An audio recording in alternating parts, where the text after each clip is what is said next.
యుద్ధ వాతావరణం అదేవిధంగా కొనసాగుతుంది. రైతు భరోసా ఇచ్చినాం, అందరికీ వచ్చిందో లేదో తెలియదు. మూసీ తీరాన్ని అభివృద్ధి చేస్తాం, ఒడ్డుపై కూరగాయలు. రైతు భరోసా ఇచ్చామా, అందరికీ వచ్చిందా రైతు భరోసా? చాలా మందికి రైతులకు రాలేదు. రైతు భరోసాపై కూడా ప్రతిపక్షాలు ప్రశ్నిస్తున్నాయి.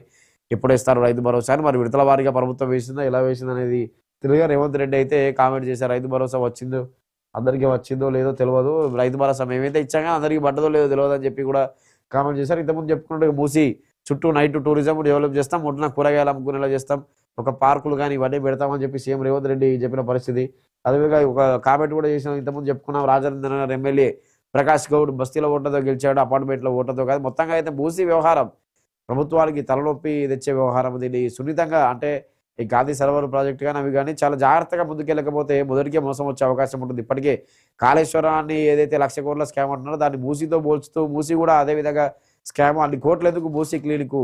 ఒక్క బిల్డింగ్ కూల్చకుండా ఒక చాలా తక్కువ ఖర్చుతోటి మేము అధికారంలోకి వస్తే మూసీని క్లీన్ చేస్తామని కేటీఆర్ చాలా వేదికలపై చెప్తూ వెళ్తున్నాడు. మూసీ అంతా స్కామ్, మూసీ అంతా కేరళ ఎన్నికల కోసం ఫండింగ్ ఇదంతా అని చెప్పి ప్రభుత్వ పథకాలకు డబ్బులు లేక ఇలా కూలగొడుతూ రియల్ ఎస్టేట్ అక్రమంగా రియల్ ఎస్టేట్ దందా నిర్వహిస్తూ డబ్బులు తెచ్చుకునే పనిలో కాంగ్రెస్ ప్రభుత్వం ఉంది అనే విమర్శలు వస్తున్నాయి.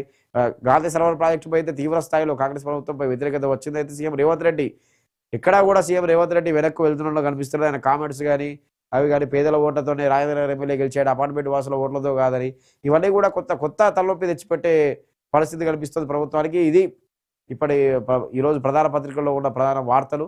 Thank you.